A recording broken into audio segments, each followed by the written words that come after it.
Bajo la superficie del Océano Pacífico se está acumulando algo enorme, y gran parte del mundo todavía no lo ha notado. No es una tormenta visible desde un satélite ni una corriente que pueda observarse desde una playa. Es una acumulación lenta y masiva de calor, extendida a lo largo de miles de kilómetros y oculta bajo las olas. Durante meses, ese calor pareció esconderse de los científicos. Ahora, los datos muestran que el Pacífico está atravesando un cambio brusco. La posibilidad que más preocupa no es la de un año normal de El Niño, sino la de un episodio excepcionalmente intenso, un Super El Niño, quizá el más fuerte en unos 140 años. Sería un fenómeno capaz de elevar las temperaturas globales a niveles nunca medidos y de reorganizar la forma en que la energía se mueve por el planeta. Según los datos citados, existe una probabilidad del 98% de que las condiciones de El Niño estén plenamente establecidas para agosto. Para septiembre de 2026, el texto plantea que un Super El Niño podría resultar casi inevitable. Un evento así intensificaría las olas de calor, las inundaciones y las sequías, además de alterar los monzones y los patrones de huracanes en numerosas regiones. La gran pregunta es si un Super El Niño en 2026 podría empujar el clima hacia un punto del que resulte difícil regresar. ¿Cómo llegamos hasta aquí? A finales de 2025 y comienzos de 2026 se produjo una La Niña sorprendentemente débil. En un análisis anterior se planteó la posibilidad de un giro del Pacífico, una especie de latigazo climático en el que, después de meses de condiciones más frescas y húmedas asociadas con La Niña, el océano quedaría preparado para oscilar con fuerza en la dirección contraria y generar un El Niño muy intenso. En aquel momento, las probabilidades parecían reducidas y no existía certeza sobre cuánto subirían las temperaturas. Era una advertencia para vigilar la situación, no una predicción firme. Sin embargo, los indicios actuales sugieren que ese cambio está ocurriendo y que avanza más rápido de lo previsto. ¿Qué es El Niño? La oscilación del sur de El Niño, conocida como ENSO, es un ciclo recurrente de cambios en la temperatura superficial del océano y en la presión atmosférica sobre el Pacífico ecuatorial.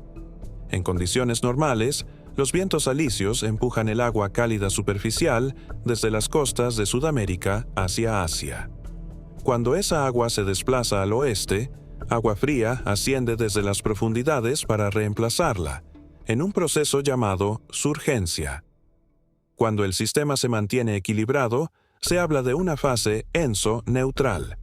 Si los vientos alisios se debilitan, la surgencia también disminuye y el agua cálida comienza a acumularse en el Pacífico Oriental. Cuando la temperatura superficial supera en más de 0,5 grados Celsius el promedio de largo plazo, comienza oficialmente un episodio de El Niño. Lo contrario ocurre cuando los alisios soplan con más fuerza de lo habitual. Las temperaturas oceánicas bajan más de 0,5 grados respecto de lo normal y aparece La Niña. Cada fase suele durar entre 9 y 12 meses, y el ciclo completo se repite aproximadamente cada 2 a 7 años. En el momento descrito por el texto, la NOAA todavía clasificaba la situación como ENSO neutral, aunque probablemente por poco tiempo. Durante un El Niño típico, la temperatura superficial del Pacífico Oriental aumenta entre 1 y 3 grados Celsius. Ese cambio puede redirigir las lluvias tropicales y las corrientes en chorro de todo el planeta. Suele producir inviernos más húmedos en California y partes de Sudamérica, y condiciones más secas en Australia, Indonesia y el sur de África. El Niño también tiende a reducir la actividad de huracanes en el Atlántico. Fortalece los vientos en niveles altos de la atmósfera y genera una cizalladura capaz de desorganizar tormentas tropicales antes de que se conviertan en huracanes. Al mismo tiempo, puede aumentar la actividad ciclónica en el Pacífico, porque el agua más cálida proporciona más energía a las tormentas. Además, suele elevar la temperatura media global entre 0,1 y 0,2 grados por encima de la tendencia de calentamiento existente. Esa diferencia puede bastar para producir nuevos récords de temperatura, especialmente sobre una base climática que ya está aumentando. El Niño no es una consecuencia moderna del cambio climático. Es un ritmo natural del planeta que existe desde hace al menos 10.000 años y cuyos rastros químicos aparecen en corales fósiles y sedimentos antiguos. Lo distinto en 2026 es la cantidad de calor ya acumulada en el sistema. Super El Niño no es una clasificación científica oficial. La NOAA utiliza el índice oceánico de El Niño, UONI, que calcula un promedio móvil de 3 meses de la temperatura superficial del mar, y lo compara con una referencia histórica de 30 años.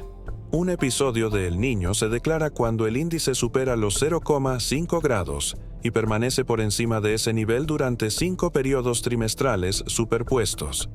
El texto señala que la NOAA actualizó su metodología con un índice ONI relativo, diseñado para considerar el aumento progresivo de la temperatura de fondo del océano. Bajo ese sistema, un El Niño débil se sitúa entre 0,5 y 1 grado. 1 moderado, entre 1 y 1,5 grados, y 1 fuerte, entre 1,5 y 2 grados. De manera informal, podría llamarse Super El Niño a un episodio que alcance o supere los 2 grados. Desde que la NOAA comenzó a llevar registros detallados, se mencionan 4 eventos de este nivel: 1982, 1991, 1997 y 2015. En noviembre de 2015, el índice relativo llegó a 2,4 grados. Lo que ocurrió en 2015. El Super. El Niño de 2015 coincidió con una sequía extrema en Etiopía, graves problemas de agua en Puerto Rico y una temporada de huracanes excepcionalmente intensa en el Pacífico Central. Más de 60 millones de personas resultaron afectadas, muchas de ellas por inseguridad alimentaria en África, Centroamérica y varias naciones insulares del Pacífico. El fenómeno también desencadenó el episodio mundial de blanqueamiento de corales más devastador registrado hasta entonces, destruyendo grandes extensiones de arrecifes en poco tiempo. El texto atribuye además pérdidas de $3,9 billones para la economía mundial durante los 3 años siguientes, principalmente por la destrucción de cultivos y los daños a la infraestructura. El océano se está calentando desde abajo. A comienzos de 2026, el Pacífico tropical había regresado técnicamente a una fase neutral tras la débil La Niña. Sin embargo, bajo la superficie, el contenido de calor oceánico llevaba varios meses aumentando y se encontraba muy por encima de lo normal para la época del año. Entre marzo y abril de 2026 se observaron ráfagas de viento del oeste que empujaron agua cálida hacia el este del Pacífico. Este comportamiento es una señal temprana clásica de la llegada de El Niño. Normalmente, los alisios soplan de este a oeste y mantienen el agua cálida concentrada en la zona occidental. Cuando pierden fuerza, grandes pulsos de agua cálida, conocidos como ondas Kelvin, recorren miles de kilómetros. Al llegar a la costa sudamericana, liberan la energía térmica acumulada y dejan una enorme reserva de calor preparada para pasar a la atmósfera. La NASA captó una de estas ondas mediante el satélite Sentinel-6 Michael Freilich, observándola cruzar el Pacífico hasta la costa de Sudamérica. El problema es que este ciclo natural se está desarrollando sobre un planeta que, según el texto, ya había pasado 12 meses consecutivos por encima del umbral crítico de 1,5 grados de calentamiento. El año 2024 fue el más cálido registrado y, según la narración, ocurrió durante condiciones ENSO-neutrales, sin el impulso adicional de El Niño. Esto significa que el próximo episodio comenzaría desde una base térmica mucho más alta. El calor acumulado bajo la superficie funciona como un resorte comprimido. Todavía no ha emergido por completo, pero podría provocar una transición rápida hacia El Niño. Un patrón parecido apareció antes de los Super El Niño de 1997 y 2015. El Centro de Predicción Climática de la NOAA situaba la probabilidad de que el niño apareciera plenamente para julio en aproximadamente un 82%, con cerca de un 37% de posibilidades de que alcanzara una intensidad muy fuerte durante el invierno de 2026. Los modelos británicos y europeos eran más agresivos. La Oficina Meteorológica del Reino Unido proyectaba anomalías cercanas a 2 grados para septiembre de 2026. El Centro Europeo de Previsiones Meteorológicas a medio plazo planteaba la posibilidad de superar los 3 grados antes de octubre. Según el texto, este modelo atribuía ya más de un 50% de probabilidad a la aparición de un Super El Niño para julio y consideraba cada vez más probable su llegada hacia el invierno. Existe, no obstante, una advertencia importante. Los modelos elaborados durante la primavera suelen sobreestimar la intensidad final de El Niño. El resultado dependerá de que continúen las ráfagas de viento del oeste. Como esas ráfagas ya estaban ocurriendo, constituyen la base de las proyecciones actuales.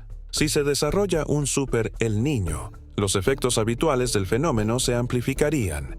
El primero sería un aumento récord de la temperatura global. Un episodio normal suele añadir entre 0,1 y 0,2 grados. Uno excepcional podría llevar las temperaturas de 2026 y 2027 a niveles sin precedentes, quizá 1,7 o incluso 1,8 grados por encima de la era preindustrial.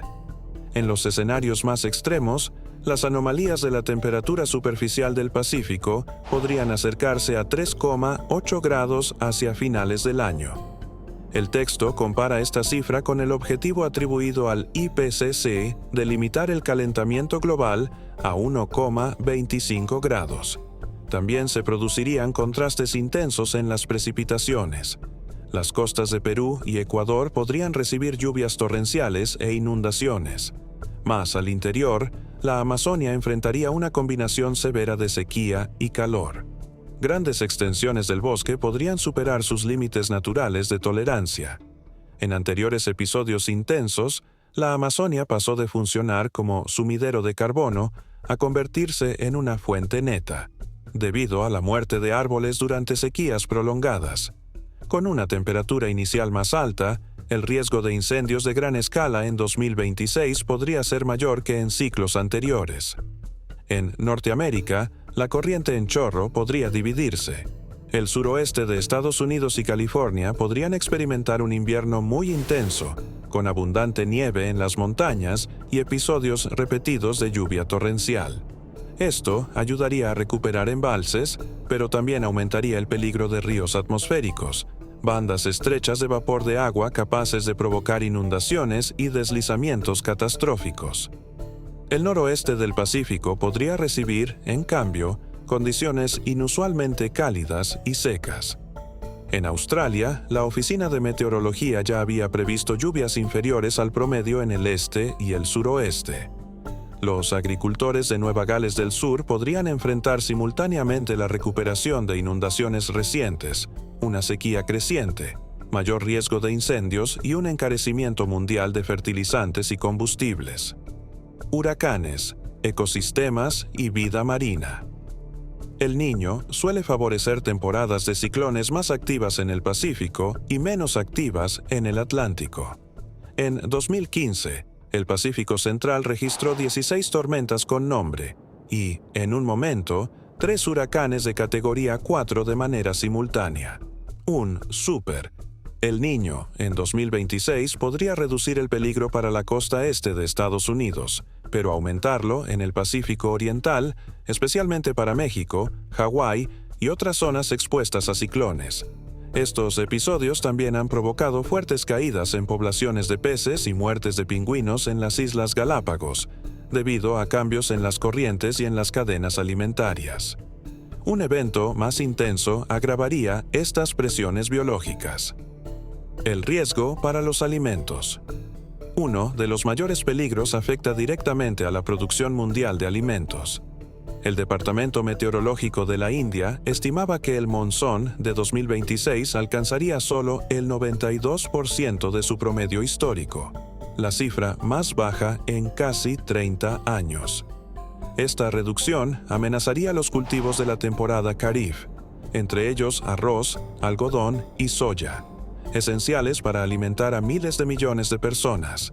Si las lluvias de agosto y septiembre fueran insuficientes, la inflación alimentaria podría superar el 4,5%, con graves efectos sobre las economías rurales del subcontinente. La Unidad de Inteligencia sobre Energía y Clima también advirtió que un choque meteorológico asociado con El Niño, sumado a las interrupciones causadas por la guerra en el suministro de fertilizantes y combustibles, podría elevar los precios de las materias primas y la inflación general. Las cosechas de arroz en Asia, café en partes de África y maíz en América Latina podrían sufrir pérdidas importantes, aumentando el hambre y la presión económica a escala mundial. El Programa Mundial de Alimentos de las Naciones Unidas advirtió que el número de personas en inseguridad alimentaria podría volver a los niveles observados al comienzo de la guerra entre Rusia y Ucrania en 2022. El escenario podría afectar a una población global de hasta 318 millones de personas que ya padecen inseguridad alimentaria. En Europa, los efectos de El Niño son más indirectos y difíciles de identificar. Algunos estudios relacionan sus inviernos con condiciones algo más templadas y húmedas en el norte del continente, aunque la señal es débil. Los impactos de verano son todavía menos consistentes. Los años 1997, 2015 y 2023, en los que se desarrolló El Niño, presentaron periodos de calor en varias partes de Europa, pero no existe un patrón único que los conecte. Además, el calentamiento global dificulta separar los efectos específicos de El Niño de la tendencia general hacia veranos europeos cada vez más calurosos. El costo económico también sería considerable. Investigadores de la Universidad de Dartmouth estimaron en 2023 que un episodio promedio de El Niño puede restar alrededor de $3,4 billones a la economía mundial, debido a cultivos destruidos, rutas comerciales interrumpidas y daños generales al movimiento de bienes y servicios. Un super El Niño probablemente superaría ampliamente esa cifra. ¿Por qué ocurre ahora? La relación exacta entre el calentamiento global y el ciclo ENSO todavía está siendo investigada y no es completamente clara. El Niño es natural y habría regresado tarde o temprano. Sin embargo, los océanos actuales son mucho más cálidos que hace unas décadas. La Organización Meteorológica Mundial señala que el periodo entre 2015 y 2025 fue el tramo de 11 años con las temperaturas oceánicas más altas registradas. Más del 90% de la energía adicional atrapada por el calentamiento del planeta termina absorbida por los océanos. En 2025, el calor almacenado en los 2 kilómetros superiores de los océanos alcanzó un nuevo récord. Durante las últimas 2 décadas, el calentamiento oceánico ocurrió a más del doble de la velocidad registrada en la segunda mitad del siglo XX. Si a esa tendencia se suman las ráfagas de viento del oeste que empujan el calor hacia el Pacífico Oriental, el escenario queda preparado para un El Niño muy fuerte, posiblemente de categoría super. Si se materializa, intensificará al mismo tiempo el calentamiento global y los fenómenos meteorológicos extremos. La NOAA actualiza sus previsiones de ENSO una vez al mes, por lo que los datos pueden cambiar rápidamente. Para cuando se vea este contenido, podría existir información más reciente, o el fenómeno podría haber comenzado. Lo que sí se sabe es que los super El Niño ya han ocurrido y volverán a ocurrir. La cuestión es qué intensidad alcanzará este episodio y cómo responderá un planeta que ya parte de niveles de calor sin precedentes.